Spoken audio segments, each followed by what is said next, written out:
This is the Cover 3 Tailgate.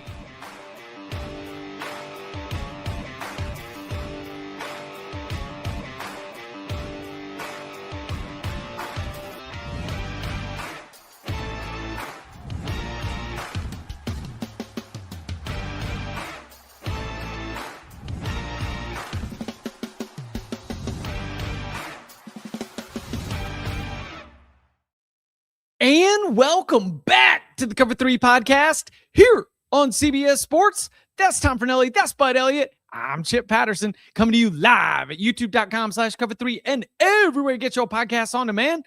Thanks for hanging out. Smash that subscribe, smash that like, and come and join us in the chat, aka the Cover 3 Tailgate, where we are talking about at 11:47 p.m. Eastern Time what's happening down in New Orleans, because the score at this moment are we all final? It's final. Final. We're throwing the ball all over the place on kick returns. Final score: Ole Miss 37, Georgia 34. There are more scores to talk about, like Indiana, 38-3, taking Alabama out to the woodshed. A shutout pitched by Oregon's defense, 23-0. But there is no other place than to start with what we just saw. Lots to get to, lots of different ways to peel this apart, how we got here, the different swings in the game. It is going to demand our attention because it was the most competitive game, but it also has given us, guys, it has given us a college football playoff semifinals with the following schools, okay?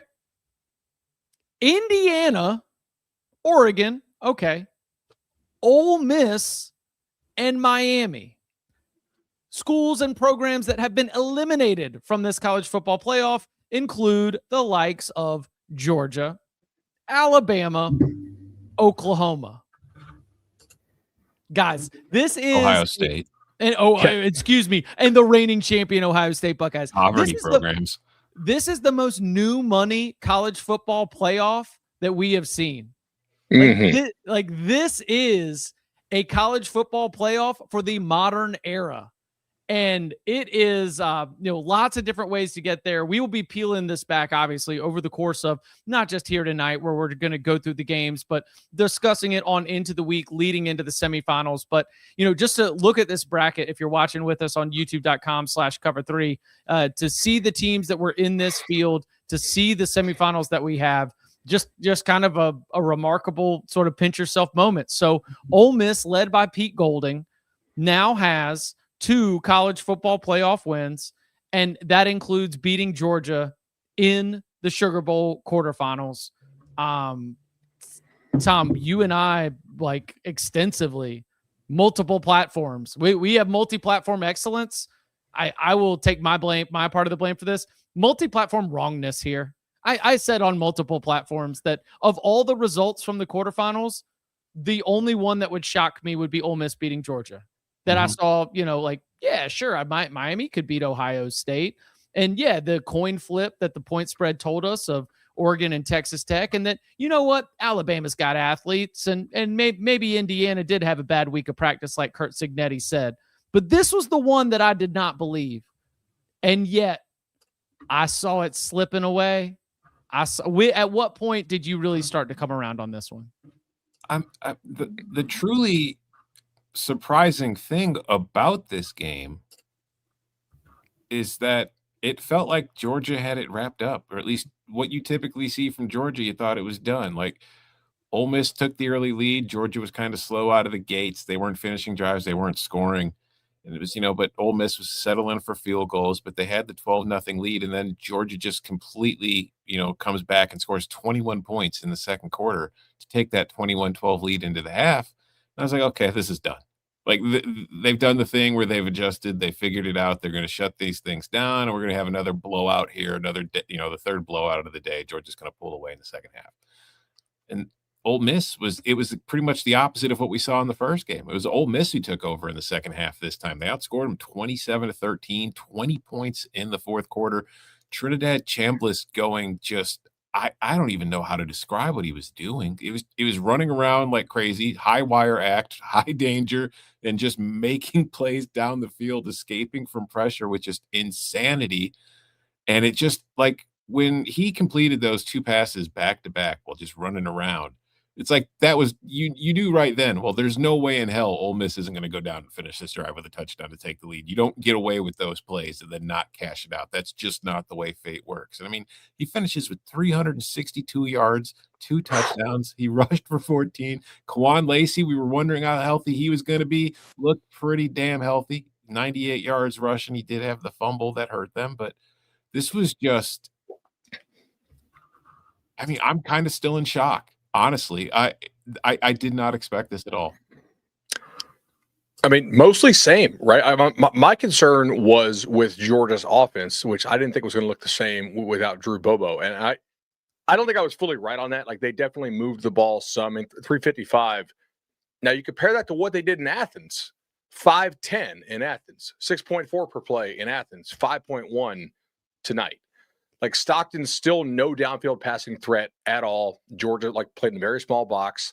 The 2D tackles for Ole Miss, I think, did take advantage some of Drew Bobo not being in there. Not that the backup center played terribly, but, like, they miscommunicated several of those stunts inside. Georgia only had 3 tackles for loss tonight and 0 sacks on, like, almost 80 plays faced. Like, Georgia did not control the line of scrimmage.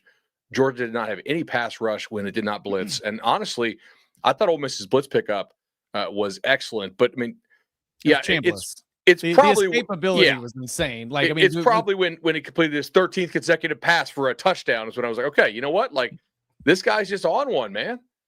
This and granted, like, Georgia's DBs are dropping like flies, and Ole Miss does have a really nice set of receivers, and they kind of do the receiver by committee thing, which is very hard to do in college ball. But he's willing to throw it to anybody, and just distributes the ball. And it was, God, man, like that what a game by that kid. And like, I thought their blitz pickup was great. Gave him a little bit of time on some of the deeper stuff.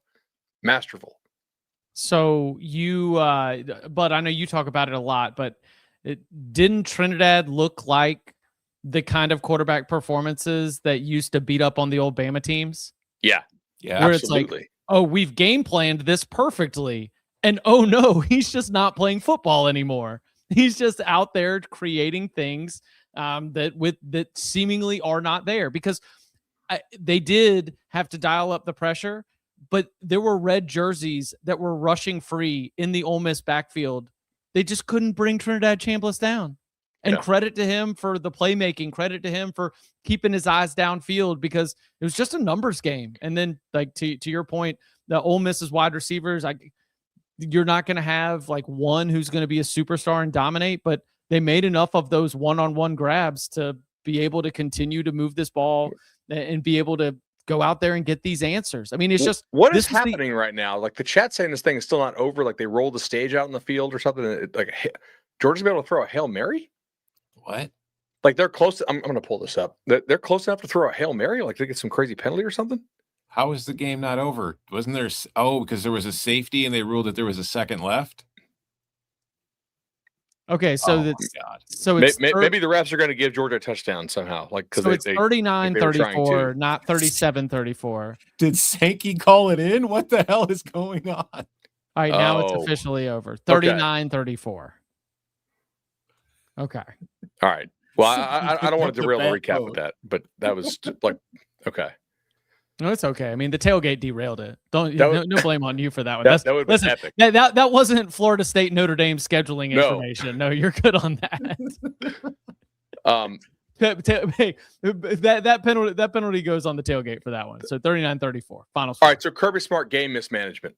Oh God. The clock has to run on that third down before you kick the field goal to tie the ball game up. Has to. Like, you've had no success defending Ole Miss in open space all night. If it goes to overtime, you do get to defend him in a compressed area. Now, I know he was great tonight in the red zone as well, but, like, I like my chances in the red zone against them better than I do in the open area, right? My size plays a little more. My length plays a little bit more. Not to have Gunnar Stockton be like, dude, it's either wide open or scramble it. Clock's got to run. You gave Ole Miss a full minute to get down and beat you with the field goal. And I just thought that was just brutally bad game mismanagement by Kirby. And granted, assuming that that's not what Stockton was told. There's some chance that Stockton was told that and he thought the kid was open and the guy was not open. And he's not a great thrower. So I think you got to drill it in, man. It's either there or you got to run the ball. The clock has got to run. Because if you go, and it was what are they stuck with? 22 seconds, 21 seconds at that point? It was ironic. And no timeouts? For a lot of the game, it felt like Gunner was pulling the ball down and looking to scramble way too early. Yeah. And then the one time where it was kind of all right, not there, pull the ball down and scramble. It was the one time he was all right, I'm going to make this throw. I'm going to make this play happen. So it was that was bad. I do feel like as brilliant as the one fake punt design was and the fact that it worked, the other fourth down decision, it's not even so much the going for it, just is the way they went about it, going with the timeout and then sending out the punt team and then doing the scramble drill and then going it. There was clearly a lot of confusion on that offense about what the hell we were out here doing. Two of the offensive linemen never get out of their stance. No, they thought it was going for the hard count. I don't know if clear to Tom, that got miscommunicated. I don't know what the intended communication was. It's probably something like, "Hey, if we get the look, we're going." Right? A now call, right? But now here's one for you. Is that we're not having Drew Bobo affected you? Possibly. I thought it was affecting them a lot. Ole Miss was messing Georgia up, guard center guard with some of those tackle stunts. Kirby actually talked about this at the halftime interview. Mm-hmm. He's like, they're getting home on tackle. I'm like, yeah, they are. That was kind of weird. But both sides mismanaged situations too. Ole Miss field goal attempt before the half never got off. Yeah. And on the 3rd and 9, Ole Miss looks to be playing the safeties are 15 yards off the ball on 3rd and 9, and the one safety is in just a total pedal, they're throwing a Hail Mary. Yeah, yeah. And McElroy's point, it was good he threw it over the first level, but he had a lot of space to throw to the first level because there was no second level because they backpedaled to 24 yards off the ball on 3rd and 9, so they completed for 14. He called drop 8 safety. He called drop 8. The safety heard dropped 80.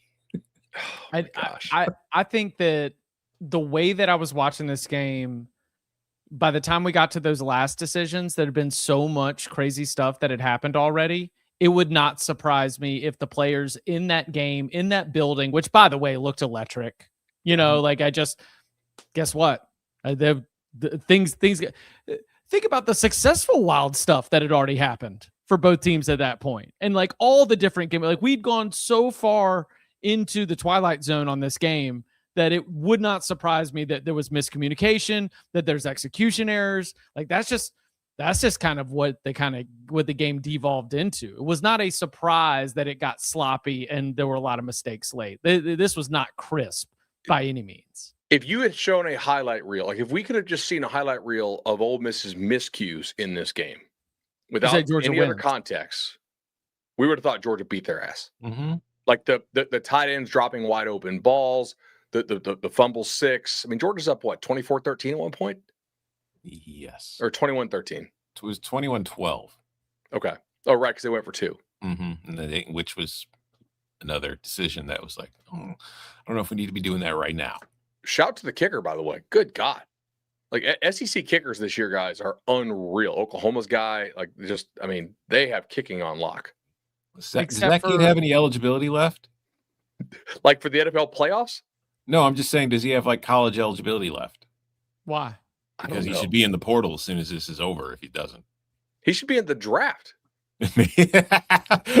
Right? I'm saying he should definitely enter the portal. He should just be let's see what kind of offers I can get. Yeah. This is the second straight year that Georgia has won the SEC, gone to the Sugar Bowl, and lost.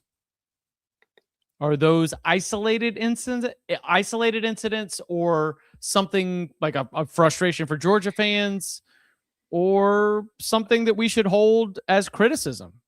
Last year was a very different situation. Last year was Okay, Carson Beck getting hurt Yeah. in the SEC championship. Oh, I was even going to say a rescheduled game because of a damn tragedy. That too, but then you just taking that out of it. It's just your backup quarterback's making his first career start in a freaking playoff game against a team that ended up getting to the title game. So I don't hold anything about what happened last year into context of what happened tonight. Tonight, I think, was Ole Miss gave you a whole lot of chances to win that game, and you took control of that game.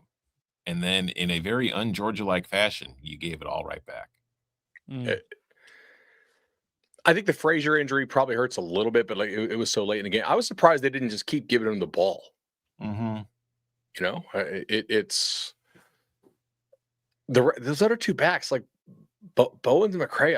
I think they're decent, but I don't think they're like wow. Like when Frazier gets the ball, it's like oh shoot, like he's kind of their explosive threat. Other than Branch, because Stockton does not throw the ball down the field very well, or much, or both. And Frazier's like 0 to 60 is like remarkable for what you see for most running back. That's not a dude who's waiting for the hole. He just looks for it and tries to get there before anybody else notices it. Yeah. How's the connection doing? You're blurry, but we can hear you. Yeah. Okay. All right. It's still an audio product. What? Audio product. It's still an audio product first. Okay. All right. Like people were wanting us to do a watch along, and I'm like, that's a terrible handsome. audio product. I'm pretty sure Mikey doesn't want to do a 4-hour edit on a. Fine. Ultimate stories for me from this game. Number 1, Trinidad Chambliss. Number 2, Pete Golding. Like, these are your first 2 wins as a head coach. It's a better win than Lane Kiffin has had his entire career. Yes. Lane Kiffin was at an LSU women's basketball game tonight while Ole Miss was beating Georgia in the Sugar Bowl. Imagine I told you that 5 months ago. Was Lane Kiffin holding Ole Miss back? Pete Golding's 2-0 against Georgia and Tulane this year. Lane was 1-1. The results speak for themselves. I really like other takeaways.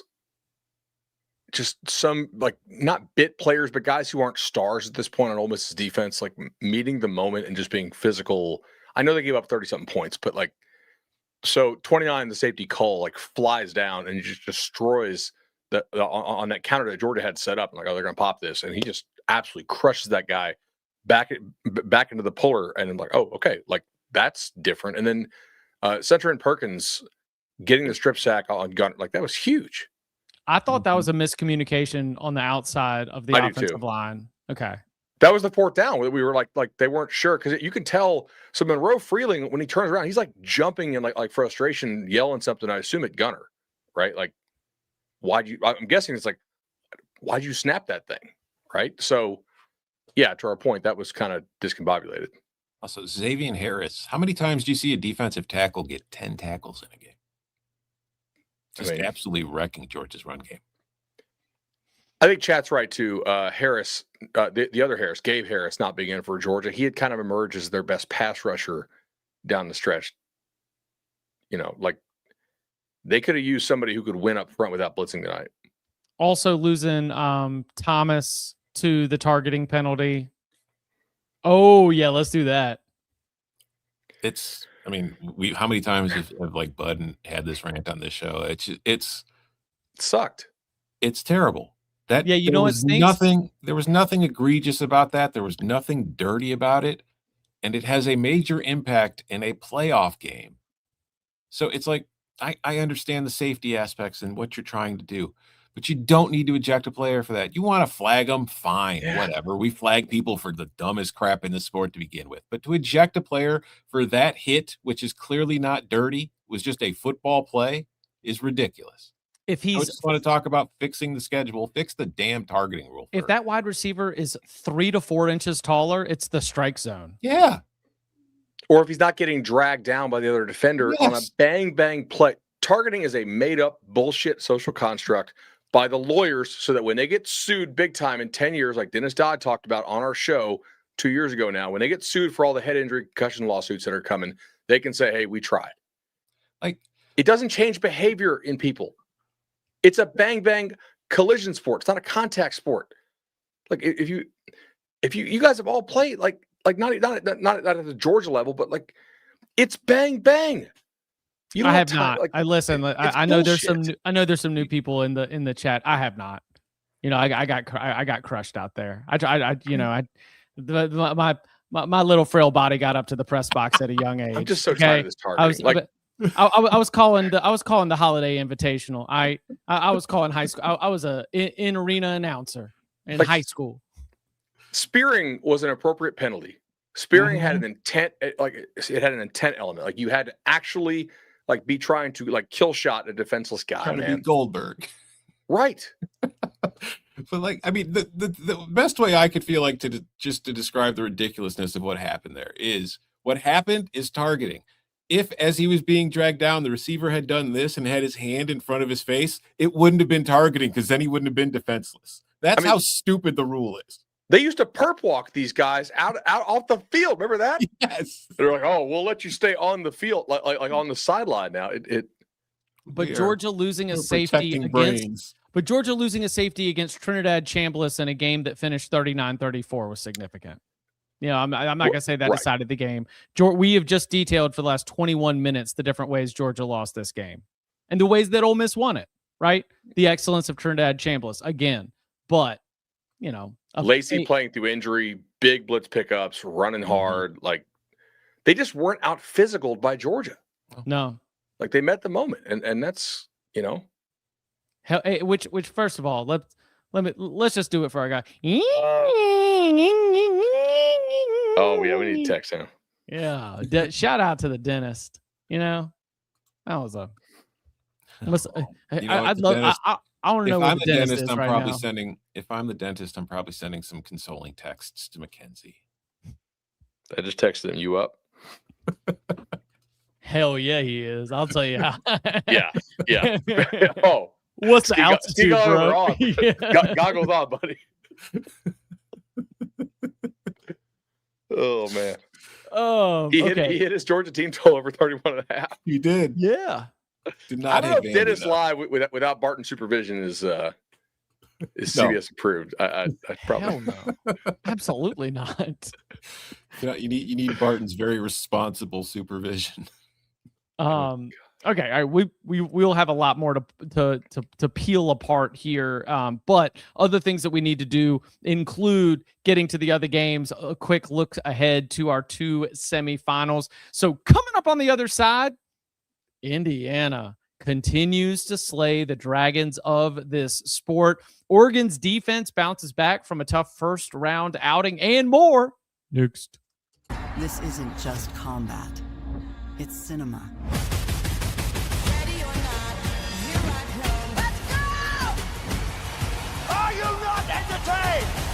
The new home of UFC, Paramount Plus. Back here on the Cover 3 podcast as we continue to recap a busy New Year's Day in the college football playoff. In terms of the actual game and how we got there, going to need some help from you all. We had some post-game CBS Sports HQ on the field. Then I went into Oregon's cigar smoke-filled locker room to talk to some players there for a story on CBSSports.com right now. So by the time I got back up to the press box to even write the story, the game was basically over. Indiana had just absolutely put Alabama in a box and shipped their asses right back to Tuscaloosa. Tom, how do we get there?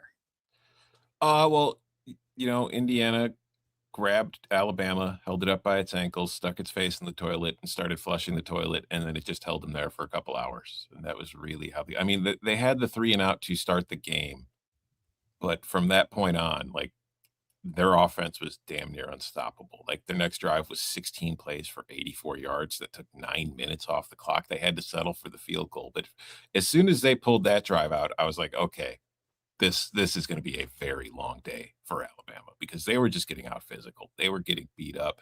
Alabama finally learned what it was like to be on the other end of the Nick Saban Alabama teams, because that's exactly what happened to them today. That's what it reminded me of. That's what it looked like. It was complete physical manhandling, and it was incredibly impressive. And I hated every second of it.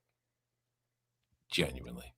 If I could be vulnerable here, people think I'm a Big Ten homer. The only Big Ten team I root for to win football games is Illinois. Just because I defend the Big Ten when you want to say it sucks doesn't mean I love the Big Ten and I'm rooting for the Big Ten. I'm just telling you facts. For my entire life, Illinois and Indiana were two crappy football teams. We had basketball. We hated each other because of basketball. And then Illinois finally gets good at football. And at the same damn time, Indiana's even better. I am not happy about this. I hate this. I'm happy for the players. I'm happy for the coaches on a human level because, we work in this job. We get to know these guys. Happy for them. Big win for them. But as a fan, this sucks. Really, really bad. Yeah, all those Indiana fans in your neighborhood, right? All the Indiana Friends, fans. family, Yeah. neighborhood, the guys that just started showing up. You see a lot more Indiana flags around the hood these days than you had in the past decade. But yeah, man, it sucks. So, and Sandy talked about this a little bit in the halftime interview, but they came out. Bama was like very aggressive with their blitz stuff. They were playing a lot of man, which is what we talked about on Big Game Breakdown. Like, you probably can't play the type of zone and the amount of zone that you play if you're Bama normally against Mendoza because he's just going to carve you with the variety of RPO stuff they have. And I think like Indiana did a really good job of saying, okay, they clearly repped this. Like, hey, what if Bama, because they have some decent DBs, obviously, like what if they decide to play us a lot of man, a lot of heavy pressure stuff? I thought it affected Bama's run fits quite a bit, right? Like we talked about the pass game stuff here, but Indiana really punished them. Like every time Bama misfit a run, it was like, here's 18, here's 16, here's 12, like just a lot of runs where Bama did not look comfortable fitting the run out of the defensive plan that they had, I think, to defend Mendoza. And Chip, they also got like really good Mendoza. I mean, like Indiana picked up the blitz well, and he just knew exactly where to go with it and was searching. He had more touchdowns than incompletions on the day. Mm-hmm. So, like, if you're getting that Mendoza, which you get more often than not, but like, very good for Indiana to have that in a playoff game. I mean, he just diced him like that. That was pretty surgical. He also ran the ball, and that's kind of something we saw on. It's kind of that weird time of year where I don't actually know what day it is, but last night where Carson Beck took off and ran several times, like with Bama playing that much man, they certainly weren't spying Mendoza. He ran for 3 first downs, yeah, and like kind of critical ones to keep the like drives alive that allowed them to keep the tide off the field. I mean, Bama only ran 50 plays in the whole game because like Indiana had a lot of long drives that just kept them off the field. And I thought Mendoza was really good. Left side of the offensive line, I thought played super physical and was awesome. Right side of the offensive line is where I was like, God, Bama just misfit that run terribly. Like that's like a natural bubble. And like they didn't, like, if you're going to like align that way, you also have to like, you got to basically like make up for it. And they just didn't. And it's like, well, oh, cool. We'll take a free 10 here on the ground. That seems, as long as it's not a trap. Oh, it's not a trap. You guys are just not doing this correctly. Cool. We'll punish you. They just don't beat themselves. Yeah. And if you make mistakes, they kill you for it. It was surgical. You look at Mendoza's final line, and he only threw for 192 yards, but he only threw the ball 16 times. So it's 12 yards per attempt. But as a team, Alabama only had 193. Yeah. Like it was an ass whooping. I mean, and like I was jokingly tweeted it, but I understand what Alabama was going through. Like I know what Alabama fans felt like tonight. I was there a few months ago. So like we've got a support group. Just reach out if you need to talk to somebody about it. I've also had my ass kicked by Indiana, and I can help you get through it. The recognition for those backers too, like with how much too high safety Indiana is able to play and to be able to defend, like not that Bama's run game is good because it's clearly had issues all year, but like, man, they play a lot of light box and are able to just like, they just recognize and ID so fast that it allows them to play a man down in the box, like meaning like without an extra guy in the box, not like down formationally. And they just like, they just close distance. Like they're fast, but also like the recognition's tremendous, man. Like they are really, really well coached. And the DC's pressure packages remain awesome. Like Bryant Haynes, baby. God, like he did it to some really good OCs. He got Will Stein up in Eugene. He got Ryan Day and that crew in the title game. He got Ryan Grubb and those guys tonight multiple times. Like, they really ID your protections well. Like, I understood why they did it, and I understood why they felt like they needed to make that change. But because of that, because of how good Indiana's defense has been and how much they've done to confuse quarterbacks all year long, like Alabama throwing Austin Mack in, I was like, oh, guys, this is not going to work. Like, this kid who's played like maybe 20 snaps all season, you're throwing him in against this defense where you're down multiple scores and they're just going to be coming at you on every single snap. And to Austin Mack's credit, like when he first came out there, I was like, damn, where's this kid been all year? He was moving the ball down the field, but then once the second possession, it didn't go nearly as well. So, but it was, yeah, that is not a fun team to play. That is not a team that is going to go anywhere. That is not a team that if I'm Oregon, I'm very excited to see. I know Bryce Betcher was talking to Danny on the field at the Orange Bowl after the game today, and he was saying he wanted to get Indiana because he wanted to get back at him. Bryce, buddy, I don't know if you really want that, because like that is not, and we'll get to your game in a little bit as far as your offense struggling, but that is not something I want to see coming my way. If I was Oregon, I'd have been rooting like hell for Alabama to pull off the upset today. Oh, absolutely. Yeah. Indiana's the monster. Yeah. I mean, we were like, oh man, Ohio State just lost. How crazy is it that Indiana is the betting favorite to win the national championship? And after everything that we have seen to this point, damn right, Indiana is the favorite to win the national championship. What is the flaw?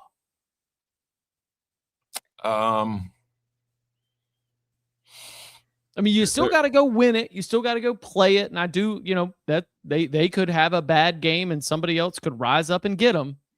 But their corners aren't huge, so that could be a problem for them. But that's been the case all year, and it hasn't really been a problem for them. Yeah, like if you want to nitpick, and that's really all you can do.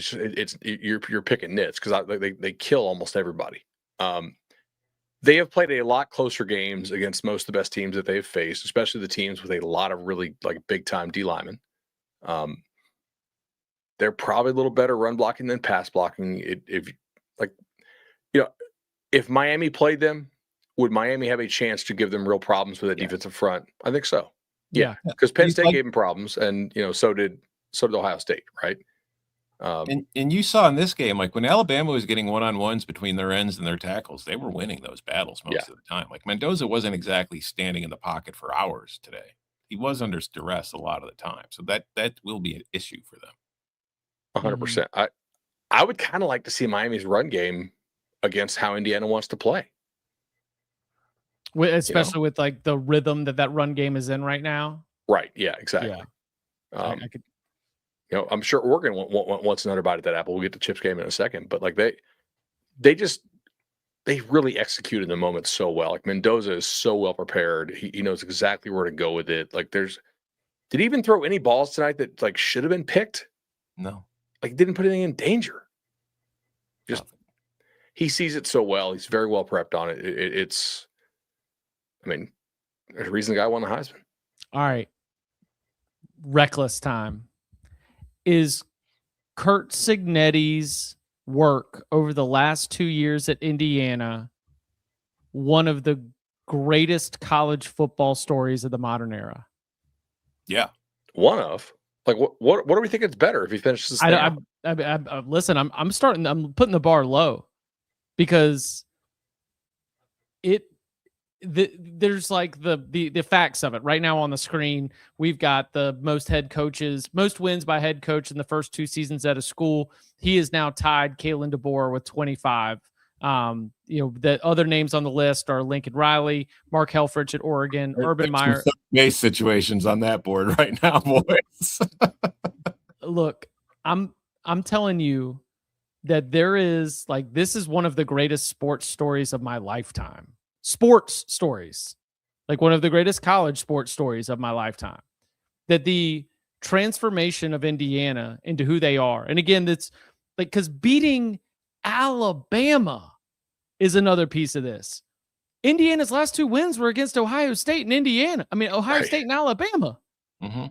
Like, they are literally slaying the dragons of the sport on their way to the mountaintop.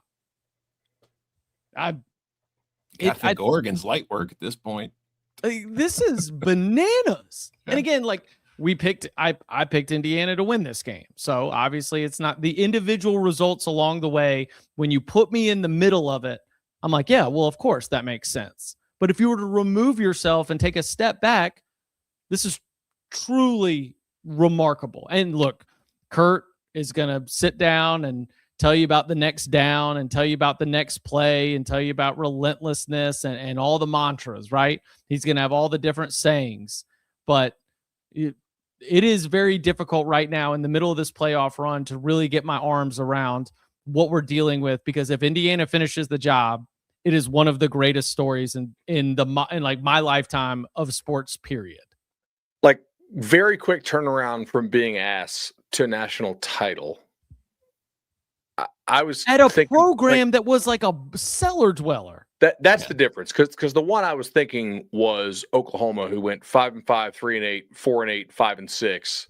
Stoops comes in there year one, 7-5. They finish second in the Big 12 South, and then they go 13-0, win the title in 2000. But like, Oklahoma and Indiana are not really comparable in terms of like program prestige, So it's way better than that. I mean, what are the other examples? You can't say a professional sport because they're all built, to like allow for parity. I don't know. Like, even Texas Tech today, Texas Tech had its rise and Oregon was like, sit down, like there's a caste system in college. Is there a basketball example? Like an out of nowhere turnaround from like a really bad program that just wins the whole thing? Butler? But was Butler maybe bad? I don't know. I mean, and they didn't win the whole thing. No. So I don't know. I mean, I don't think there really is. Like, not in college sports. It might have happened in professional, but it's very different in professional because of the way the salary caps and all that stuff works. Not in college sports. No, this is an unprecedented thing that I don't think can happen in any climate in previous history because of the way that things work now, where you can overhaul a team. And I can't remember who tweeted it originally, and I am sorry, but I saw the one tweet where somebody talked about all like the myths that Kurt Cignetti is destroying. Like, you can't overhaul a team quickly anymore. You can't survive a first round bye. It's like every single myth that we have built up about college football, Cignetti's just walked in and be like, yeah, no, that's not true. You can do that. Yeah, the first round bye thing is ridiculous. In terms, like the better team has won most of those games. In fact, like, the team that won was favored in most cases. And even tonight, Georgia got a bye and lost, but they were up 21-12 after the first half. It's not like they came out slow. Say it again for the people in the back. The buys have nothing to do with it. And I will also go like the one stat, they even put it up on the game tonight. Like, the bye team has been outscored 45-3 in the first quarter. Well, they didn't tell you is that 42-3 of those points were just Ohio State, who played Arizona State, Texas, and Penn State against Boise State last year. The other games, had been 3-0. Wow. Just super slow starts. But can I just point out a fun stat from this game that we're talking about? Yeah.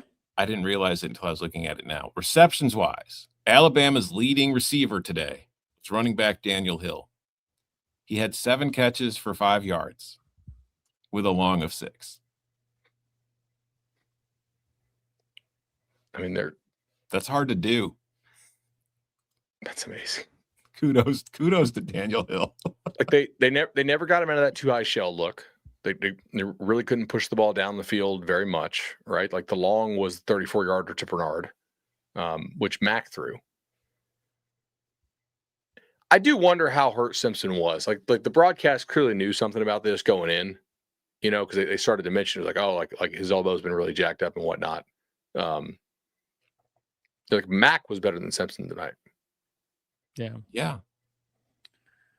Whew.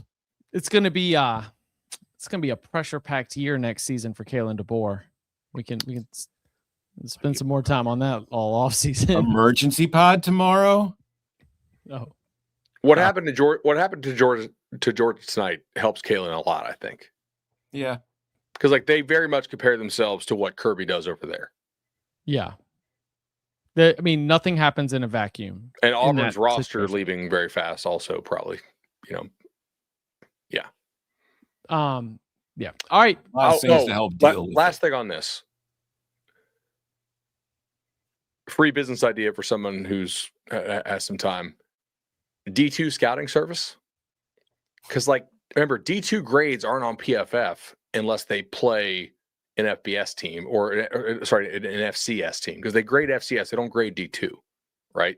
Mhm. And a lot of D2 is not on the same type of like video system that FCS and FBS are on. So you really got to dig for those guys. Not that there are many that are come out of D2 are actually any good at all, because like D2 is a pretty lower level than FCS. But I mean, clearly Ole Miss is happy that they looked at the video on Twitter for Trinidad Chambliss. Call it Island Time Scouting. In honor of, we'll name the whole business after Trinidad Chambliss. Mm-hmm. I like that. A little bit earlier in the day, we got started, and it took a long time. It took a whole damn half of football before we even got a touchdown. And that one touchdown was only a 9-yard drive to get the one touchdown. Yeah, Mateo Uiagalelei with a strip sack of Baron Morton. Bad day to have a bad game for Baron Morton, somebody whose floor and ceiling already were existing behind his competitor on the other side, and Dante Moore. And Dante Moore, like, the stats were efficient. I didn't think it was like an awesome Dante Moore game. I don't think it was an awesome game for Oregon's offense, because you had short drive for field goal, 9-yard drive for touchdown, 4 forced turnovers, 2 interceptions, 2 fumble recoveries for Oregon's defense. To me, this was a story about the Ducks defense just really imposing their will, drove a lot of the decision-making. Speaking of decision-making, Oregon goes for it on 4th down 8 times in this one, including a nifty little fake punt along the way, but also a failed 4th and 2. So lots to be able to pick apart there, but the final result is Oregon advancing to the semifinals for the first time since 2014. Tom, what'd you think about this one? Well, you mentioned the first touchdown didn't come to the third quarter. It should have happened on the first drive of the game, but Dante Moore underthrew Malik Benson, who in the corner roasted his man off the line of scrimmage. And a bad throw allowed the DB to get back in, broke it up. They had to settle for the field goal. But that goes along with what you said. Like, you look at Dante Moore's overall stat line, and it's like, oh, okay. But it wasn't a very good performance from Dante. I thought that he and Barron were both suffering from Julian Sayanitis, where they were running backwards, but not really escaping pressure. So every single sack they were taking was for like a 10-yard loss every single time. And as we talked about last night, like, when you do that, those are drive killers. Like, you put yourself in 2nd and 20 instead of 2nd and 14. It's really hard to get out of those, and it's really hard to sustain drives when that happens. And then you combine it with the fact that Oregon simply could not run the ball all that effectively against Texas Tech. I mean, even if you take out the sack yardage, they were only averaging 1.9 yards per rush. So that was a problem. And I discussed it during the week. Like, this is a team that during the last half of the season had really relied on their run game. And I was wondering, like, in Dante Moore's drop back game, without the run game to help him out, I had concerns about him, and they didn't have the run game. And I thought Dante Moore played poorly today because of that. And I also don't think that they did enough getting him out of the pocket, because I do think that is where he excels, especially when he's rolling out to his right. He's incredibly accurate. He sees the field extremely well, and he's able to rip off chunk plays doing that. They didn't do a whole lot of it. I think maybe they were kind of concerned about Texas Tech's edges getting up the field really quick and running him into trouble doing so. But I think that's something that if you ask Dan Lanning and Will Stein, maybe they'd reconsider going forward and say, yeah, we probably should have included a bit more of that in our game plan. But, things kind of broke in the second half because Texas Tech's offense was just dog doo-doo. They couldn't do anything. You mentioned the 4 turnovers. Baron Morton was horrible. They couldn't run the ball. It's like they went for it on 4th down a bunch, but because they felt, why shouldn't we? Well, and also anything to fear. Well, they also were just trying to limit the number of times, because they had created this mismatch where Texas Tech starts with a couple three and out in a row. And then they had some 4 and outs. And at one point you were just looking, you're like, Texas Tech's defense is on the field a bunch. Yeah. The thinking behind going for it on 4th down is, let's extend this drive. Let's limit the number of times that Texas Tech is going to touch it. And to your point, the one explosive run they had was just kind of like it was a good, couple defenders got hung up on each other. He bounced it out. Williams bounced it outside, ripped off a long run. That's great. But when Texas Tech is playing with tempo and being ineffective, then their defense is going to eventually wear down. Now, it didn't turn into the total floodgate situation that I know that we were kind of talking about and maybe expecting. And maybe that comes back to us being like, well, maybe the Ducks left a little bit of meat on the bone offensively there. But clearly, this was going to be a game where once they had really tilted the leverage on this one, and great game for Finney. Obviously, he was named the defensive MVP of the game. When Morton throws into double coverage on the best scoring opportunity that they have and Finney picks him off in the end zone, ball game. And I understand that it was still 13-0 at that point, but Texas Tech had not gotten past the 35-yard line. And then they finally get this great opportunity and bad decision, great defensive play. That's, night. And that's the ball game from there. I know that they played it out, but the reason why, Oregon even decided to kick those field goals in the second half was because they had the lead. And Dan Lanning said as much after the game. And I thought, Tech's defense played their ass off too. Yeah, they would. That's the other thing. Good. They tackled Oregon does a really good job of scheming guys open so they can make yards after the catch. And look at Benson's more their downfield guy. So him with 5 yards after the catch is not a big deal. Sadiq had 5 yards after the catch total, right? McClellan had 4. Decorian had 5. They got guys on the ground fat. I thought they tackled really well in addition to creating a ton of havoc up front with that front. They just, the offense, we had concerns about it all year, not in the Big 12, but when they faced a high level, a team with a lot of future pros. And they just, to Oregon's credit, they made not a bad offense, but a somewhat sketchy offense as far as among playoff level teams look bad. Mm-hmm. And Texas Tech's offense, the script has been the same all year. Boom or bust. They hit big plays and then they kind of stall out and they're overly reliant on those big plays. And we talked about it during the week. Oregon's defense, what's the one thing they're excellent at? Limiting your big plays, limiting your explosives. Oregon took all of them away and Texas Tech couldn't do anything. They had to rely on going 3, 4, 5 yards at a time, and they just don't have the ability to do it. They don't have the guys. And there was no hope for them in this game on offense. And then you toss in the fact that Baron Morton was just, I don't know, playing in a different universe, or whatever word you want to use for him today. There was no chance for that offense, and that defense played its ass off. And I'd also say to Texas Tech fans, I know that the way this ended sucked, getting shut out like this and just kind of getting punked in a playoff game, but it kind of reminds me of where Indiana was last year, where they beat the hell out of everybody they were supposed to beat the hell out of, but then when they went up against the elite teams, they weren't the same team. This is the first year of the process. Winning the Big 12, getting to the college football playoff, that's a successful season. And you've got really good recruiting classes coming in. You're getting stronger along the lines of scrimmage. And another echo you can look at Miami. It takes time. Mario has built that team out from the trenches out. Texas Tech, you're on the trenches right now. You are working your way out. So I wouldn't if everybody wants to kind of just write this off as Texas Tech was a fluke and it was a 1-year thing and they're not going to be able to do it. I would reconsider that because they're probably going to be back in this situation again next year. Agreed. They're so much different than everybody else in that league. They might not be as good defensively next year, but I bet you that their offense takes a good step forward. It's 12:36 a.m. on the Eastern time. That means we've moved into January 2nd.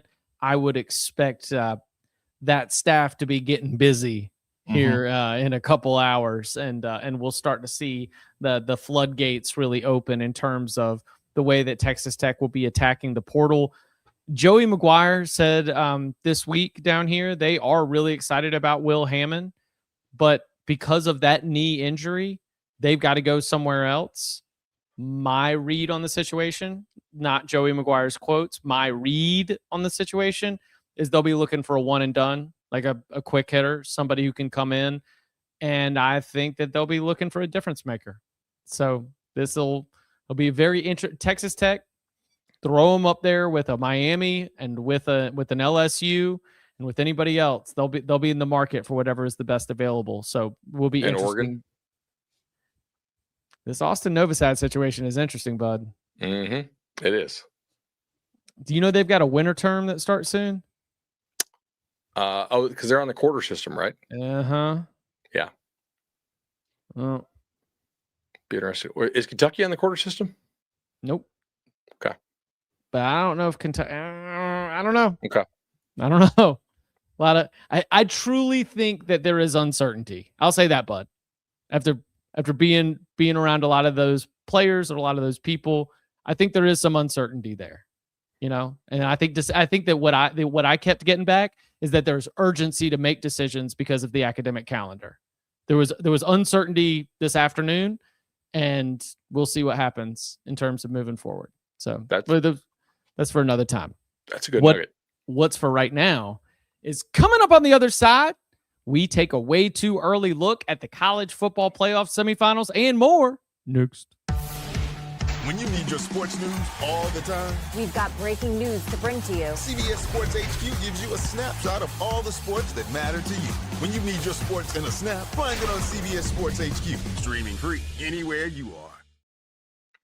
Back here on the Cover 3 podcast. Tom, I'm so glad you were watching CBS Sports HQ. Really appreciate your viewership there. It was a great day on the network, and we did get Bryce Betcher to come and join us live. And you mentioned that before the game had even kicked off between Indiana and Alabama, he wanted to get his get back. And now they're going to get a chance in the Peach Bowl in Atlanta, Oregon and Indiana. What are going to be the keys to the rematch? Yet another rematch here in this college football playoff. We've had one every round, so we got to have at least another. I mean, if Oregon's not able to run the ball in that game, the same way they weren't able to run the ball against Texas Tech, it's going to be problems. I mean, I think that is the one thing that and nobody's really done it to this point. If you can't run the ball against Indiana, you're probably not going to have a whole hell of a lot of success against them. And Oregon's going to need to figure it out. They're going to need to try. They have an offensive line that I think is capable of winning battles against that Indiana defensive front, but can they win enough to force Indiana to maybe get out of just pinning its ears back and coming after your ass? Early spread is what, 3.5 now? Open 4.5. Got knocked down some. I think the total tells the tale here, though. 46. Right? I don't think they're expecting Indiana to go score 40. On Oregon. Like what they scored it on Bama, like 30 something, 35, 38. whatever the final was. Mm-hmm. Yeah. So, I mean, if you're playing one of these low-scoring kind of slobber knocker games, probably comes down to what it came down to in the first game, right? Turnovers. Oregon had that huge pick six go against them that Indiana certainly earned. I think Tom's right though. Like, can they run the ball a little bit better? Indiana's front is not as good as Texas Tech's. I think their overall defense is better than Tech's. But like that's gonna be huge, man. Like Indiana, they also don't really allow explosive plays, much like Oregon. So it's just probably going to be both sides bottled up quite a bit. Can you find a way to get over the top somehow? Can you find a way to pop a screen?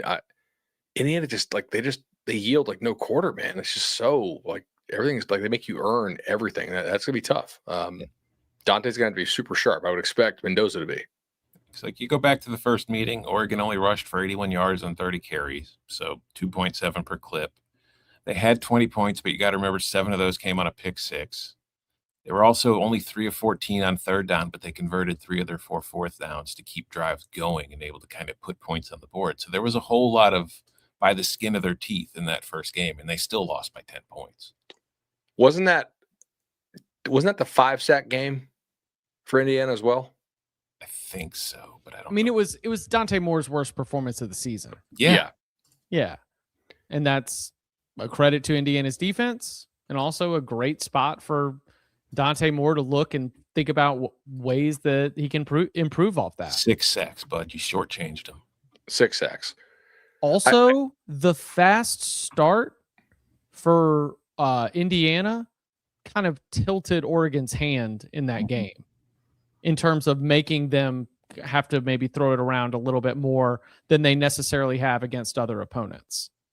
Like it kind of felt like they were comfortable with 2-3 yards with some of the runs today, just because, I don't know, they were up 3-0. They still had a lead. Like the game didn't slide away from it quite like they did when Indiana was there. But I'll be looking. We got Decorian Moore back on the field. Wasn't on the field for every single snap, but he got on the field, got a short little pass, took a hit, bounced back up, had a couple more after that. So, good to be able to have an absolute, game wrecking talent when he's 100%. How he's feeling, we'll see. But that's another thing that's important in terms of the overall math here. Other things that are going to be coming to mind. I don't think the absence of Stephen Daly really stood out for Indiana against Alabama. Maybe it will. Last thing, I wonder if it was good for Oregon to play Texas Tech as a little warm up. Just Probably. Yeah. To be able to learn some things, learn something Saturday. Figure out kind of where you're at and what you need to work on, because this is a real fast turnaround. You're going to be headed home, and then after just a couple days, they'll be going right back across the country again. Miami, Eugene, back to Atlanta. That's going to be another thing to take into consideration. Tough travel situation for the Ducks as they head into that one. For Indiana, I don't know, man. Just keep being you. I don't really have a lot of concerns here. One thing about that first game, and I'm glad you brought that up, Chip, as far as them getting game scripted out of it. Yeah. The backs were 16 carries for 103. Like Dante, it was 35 yards lost in sacks. So if the game doesn't get away from them early, maybe Oregon has more confidence that they can run the football on Indiana. Although I guess the counter to that is, hey, when they're up that big, Indiana's a little more permissive in terms of allowing the runs. Or if I'm going to go back and chart the sacks, which I guess I will do. There's only 4 teams left in the damn sport, right. So might as well. But to go back and chart it, how many of those sacks came on 3rd and long because they couldn't get anything done on 1st and 2nd down? Yeah, I think that's fair. So that game, of course, will be in the Peach Bowl. Then in the Fiesta Bowl, that is where we will get Ole Miss and Miami. 2 passionate fan bases that have been yearning for a moment like this, pining. And now one of them, holy crap. Either Miami or Ole Miss is going to play for the national championship. Miami will. I was talking about the path that Miami had to go through to win a national title, which is why I was skeptical. But that was under the impression when I was very strongly convinced that Georgia was going to beat Ole Miss. Well, Miami's favored in this game. I think they're a 3-point favorite last I looked. Yeah, I think there's a very good chance we're looking at Miami in the national title game. Ole Miss has chucked it around on some pretty good defenses. They diced Oklahoma in Norman. They diced Georgia tonight. I think the difference there is, though, and this had been a problem all year. Georgia's pass rush had been non-existent for the most part. It showed up against Alabama in the SEC title game, and we were like, okay, well, look, maybe these boys have figured it out. And then it was completely gone again tonight against Ole Miss. I don't think Miami's pass rush is going to disappear. I don't know if Trinidad's going to be able to get the hell away like he was able to get the hell away against Georgia tonight. He might. I don't know, man. The stuff he was doing tonight was bananas. That was wild. It was, but it's not what I would consider to be repeatable. Yeah. Given the lack of substituting that Miami does on defense, I would expect Ole Miss to go turbo tempo. I agree. Because you want Bain and Mesidor playing their 70th or 75th snap in the 4th quarter. That was still, we talked about it a little bit on the Instant Reaction podcast, but as we had to keep talking about that, I was like, man, And I think what do we say on the reaction pod? It was like maybe they just like they saw that it wasn't working, that it was even hurting them because the offensive line couldn't get set and they weren't getting their blocks in. But there might have been an opportunity when you had a key third down and Bain and Messidor both couldn't be on the field, right? Because they were huffing and puffing. I imagine that'll be a part of that as well. But man, either one of these teams, it is going to be a playoff run for the ages. One of these teams, both of these teams started in the first round. One of these teams is going to be playing for the national championship, and it will be just the kind of like storybook stuff that like true fan dreams are made of. So, yeah, we don't have Ohio State. We don't have Alabama. We don't have Oklahoma. We don't have Georgia. But damn it, we've got Miami and Ole Miss, and one of them is going to be playing on the last night of the season. But do you have an early lean on this one? Tom said Miami. Not as loudly as Tom. But Miami? I think Miami, but yeah, I mean, it's not like they scored a whole lot on Ohio State. Like Miami does it. Like they do have an ability to not score. And I would also worry a little bit about game script here. Like if Ole Miss gets up and they don't have to go just pass all the time, then that could be an issue. Like obviously, like getting an early lead is good, guys. Sure, right. Like good analysis, Bud. But I do think I can factor here a lot. Like if Miami gets up, they can lean on them. They can play their game. They can just pass rush. They don't have to worry about like the R and the RPO.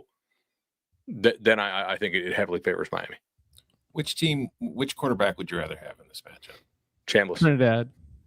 Which is very interesting to consider because if you look at the paychecks, one of the teams went big time on the guy from Georgia, and another team went to the D2 guy, and we're all three of us are sitting there saying, "I wish I had the D2 guy." Cost of the quarterback room probably similar, right? Because Simmons wasn't cheap. No, but still, it is funny. It just makes you raise your eyebrow, maybe reconsider the way that some teams are doing things. We do have an offer for the dentist to come on the show live from him. He said, walking out of the game. No.